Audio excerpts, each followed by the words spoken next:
Olá, amigos da TV Justiça, está começando mais uma edição do Direito Sem Fronteiras. A Organização das Nações Unidas aprovou em 1955 um documento que elegeu as regras mínimas para o tratamento dos presos. Ele seleciona desde as normas para as celas, quanto também o tratamento de higiene pessoal e alimentação do detento. O documento e outras convenções prevêem o tratamento com dignidade para este preso. Isso tem ocorrido na prática? Para discutirmos este e outros questionamentos a respeito desta realidade mundial, eu recebo nos estúdios da TV Justiça o advogado integrante da Comissão de Política Criminal e Penitenciária da Ordem dos Advogados do Brasil de São Paulo, Vinícius Lapetina, e o Procurador de Justiça de Minas Gerais, o professor Rogério Greco. Antes, como sempre, vamos assistir a uma reportagem que fala um pouco sobre o assunto da semana e que foi produzida pela equipe da TV Justiça. A população carcerária no Brasil cresceu quase 30% nos últimos 5 anos. Os números altos resultam na superlotação que viola a dignidade e a integridade do preso.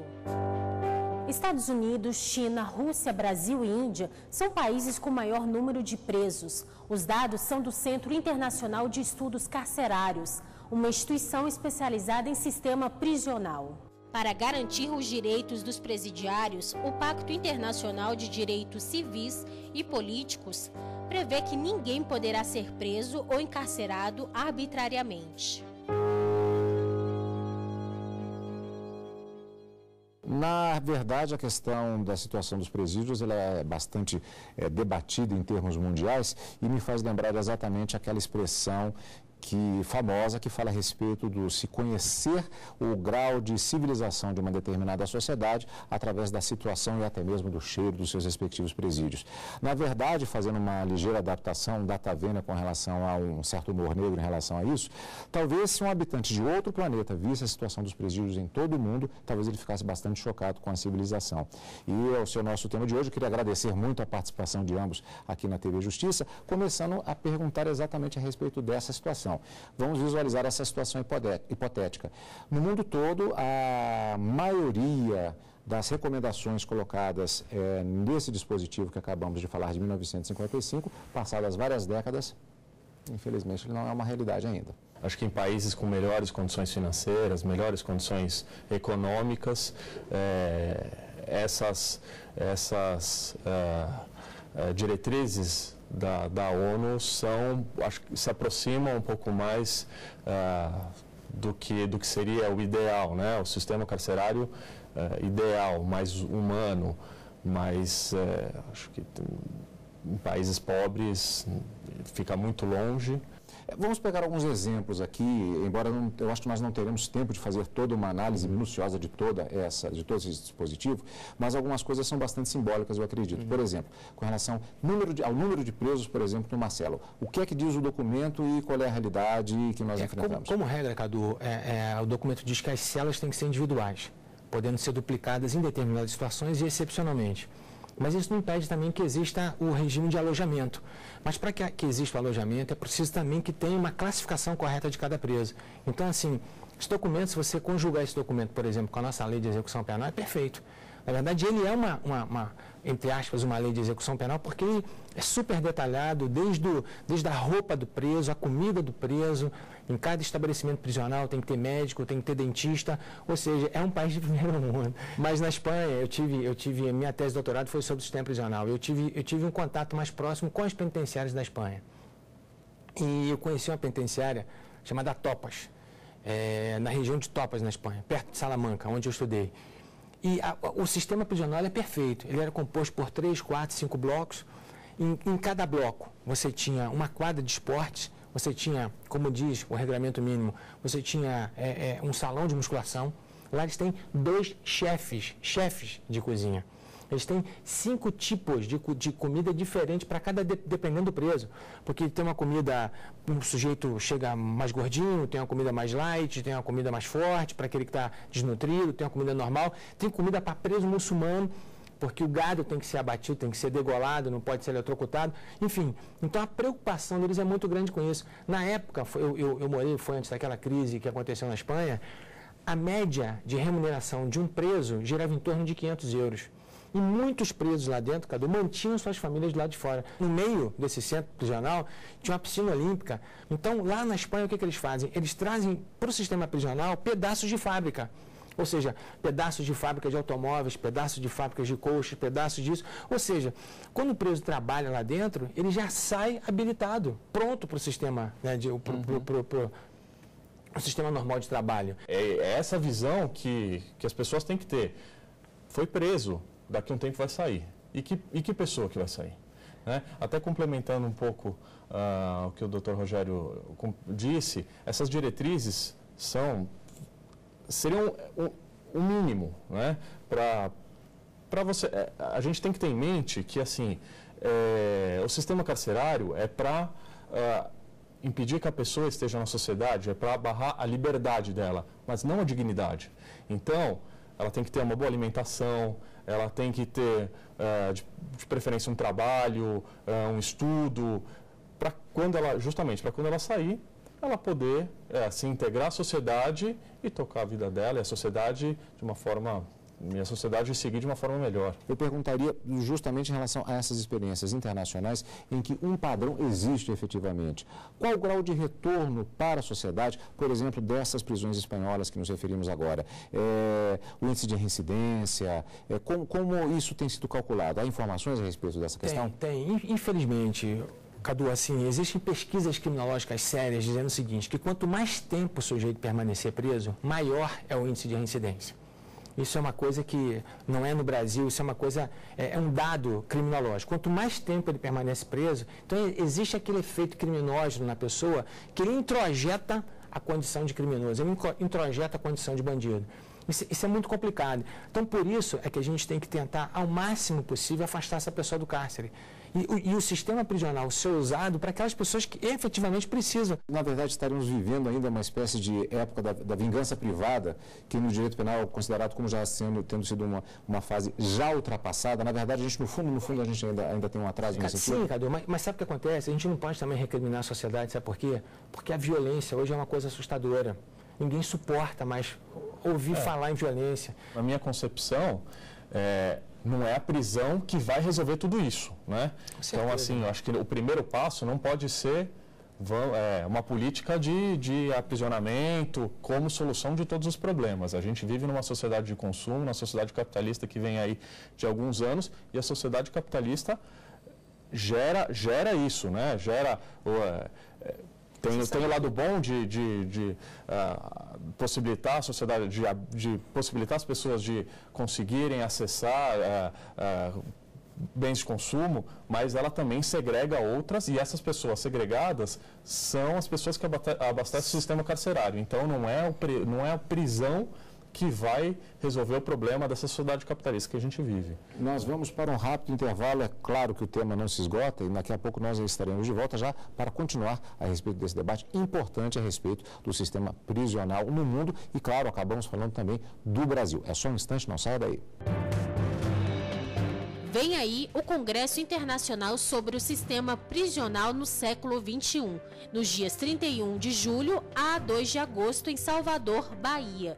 O evento é voltado tanto para estudantes quanto para profissionais e oferece vagas limitadas. Informações e inscrições pelo site.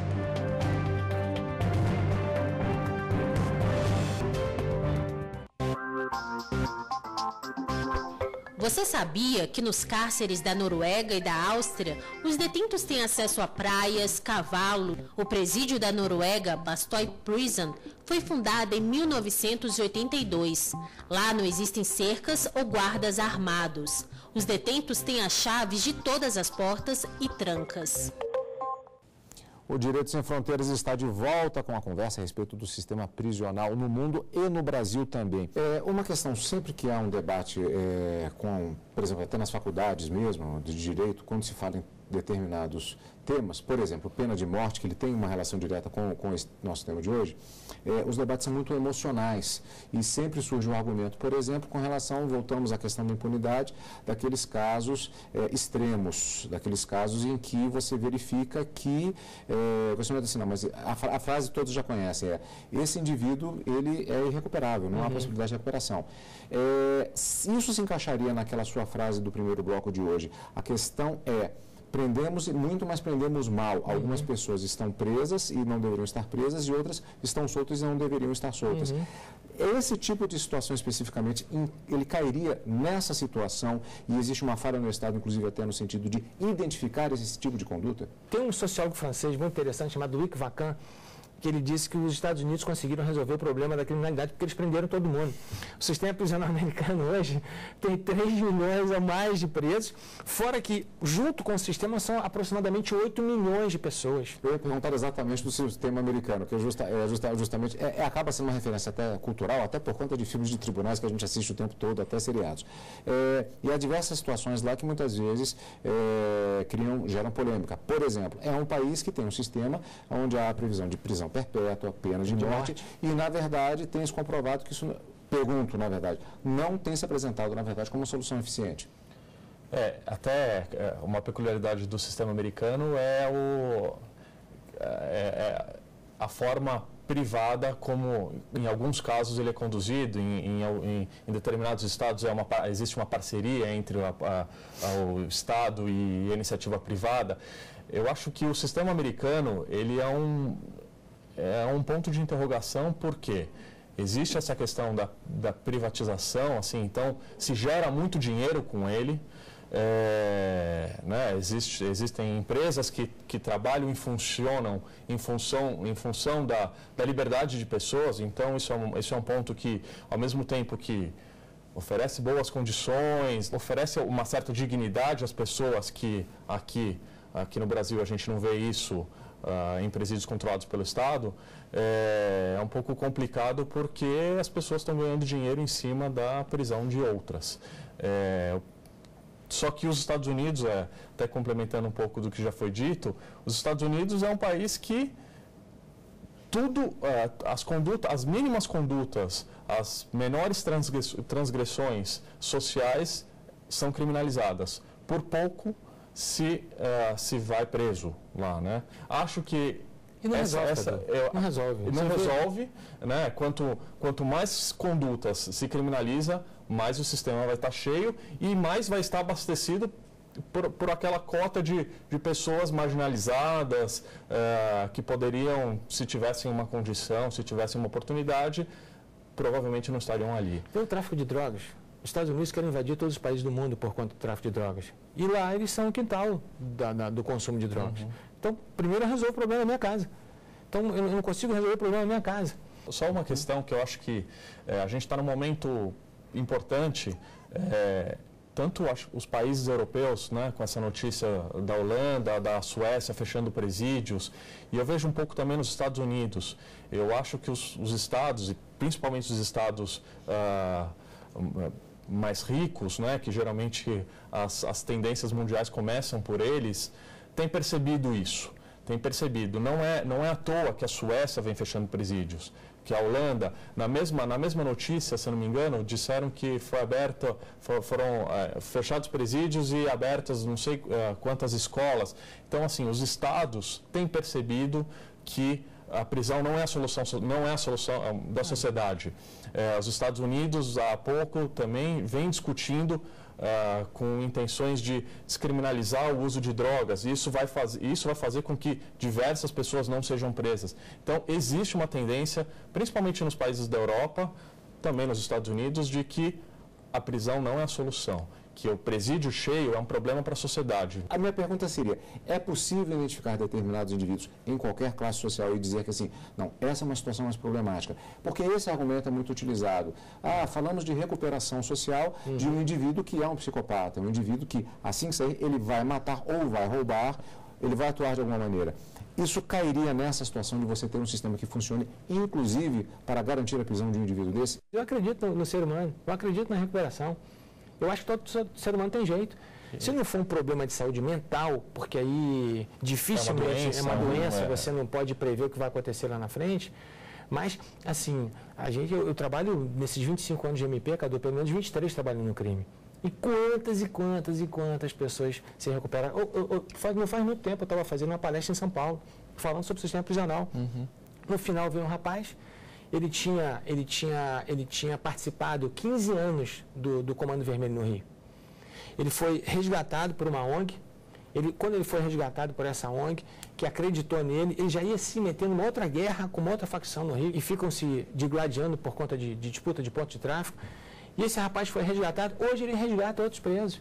Então, assim, ele era gerente do Comando Vermelho. Hoje é um sujeito que leva a vida dele com tranquilidade, assim, ajudando outros presos a se recuperarem. Eu acho que é possível, sim. E eu acho também que se o Estado se a população carcerária fosse menor, talvez o Estado pudesse dar uma atenção maior para quem está lá, para quem realmente precisa do sistema carcerário. Acho que aqui ninguém é abolicionista, ninguém quer que derrube todos os presídios, abram as portas e todo mundo vai embora. Existem realmente situações que as pessoas têm que ser presas. Existem genocidas, pessoas perigosas que têm que ficar presas. Pessoas doentes que não vão ao sistema carcerário normal, e sim para um hospital psiquiátrico, mas a partir do momento que você deixa o sistema para quem realmente precisa, o Estado tem maiores condições de dar um melhor tratamento, não só para aquela pessoa, mas para a sociedade, porque se aquela pessoa voltar, talvez ela volte melhor. Uma coisa também que eu não consigo entender, por que não se aproveita corretamente a mão de obra do preso? Por que isso? Não, o preso não é coitadinho. A gente tem que entender uma coisa, o preso não é coitadinho. O preso quer isso. Ele quer. Ele está ali porque ele praticou uma infração penal e ele tem que pagar por isso, não só com a sua liberdade, o preço não é só a liberdade. Ele está dando despesa para o Estado. Então, ele tem que pagar a despesa que ele está dando para o Estado. Então, assim, se o Estado tiver uma visão correta, administrativa, empresarial, não é exploração de preso, não é isso. Mas, assim, ele precisa trabalhar, ele tem que trabalhar, tem que pagar pelo tempo que ele está ali naquele lugar, que o Estado está gastando, despendendo dinheiro com ele. Então, a gente tem que fazer com que ele pague, assim, de forma digna, de forma correta, de forma honesta, mas pagando por aquilo que ele fez. Nós estamos falando a respeito, fazendo praticamente uma comparação entre o Brasil e alguns estados, alguns modelos do mundo que dão certo. Eu gostaria de fazer uma comparação também em relação a países que têm uma situação pior do que o Brasil. É a comprovação de que determinados modelos efetivamente não funcionam. Quais países nós poderíamos falar nesse sentido? Países da África. Os países da África têm uma situação muito ruim. México também tem. Os países da África, a população brasileira é a quarta maior do mundo, mas em quantidade de população por pessoas presas, os países da África são os maiores. Ruanda, Camarões, Gana, eles têm uma população carcerária muito grande em relação à população total desses países e as condições são péssimas, são muito ruins. Existe América Latina, de uma forma geral... América Latina, né? Pouco tempo os corintianos ficaram presos na Bolívia em situações muito ruins também. Assim, geralmente os países pobres, né? A gente não pode generalizar, mas geralmente eles têm uma condição desumana desses estabelecimentos prisionais, que isso só reflete a sua primeira frase, que é: você conhece o Estado pelas condições do sistema prisional, das pessoas que estão na pior condição com a sua liberdade privada. Eu gostaria de mostrar aqui, nós temos um livro do professor Rogério Greco, eu gostaria de repassar aqui, para que possa ser visualizada a imagem: Sistema Prisional, Colapso Atual e Soluções Alternativas. Aqui neste caso estamos com a segunda edição justamente a respeito desse livro, que tem por base exatamente a experiência internacional. Falamos aqui a respeito daquela situação da Espanha que o professor acompanhou. Quando eu fiz a visita ao sistema prisional de Topas, eu encontrei com um preso brasileiro. E ele não quis, eu ia fazer uma entrevista com ele, mas ele não quis, ficou envergonhado de conversar comigo, mas ele conversou com o meu orientador.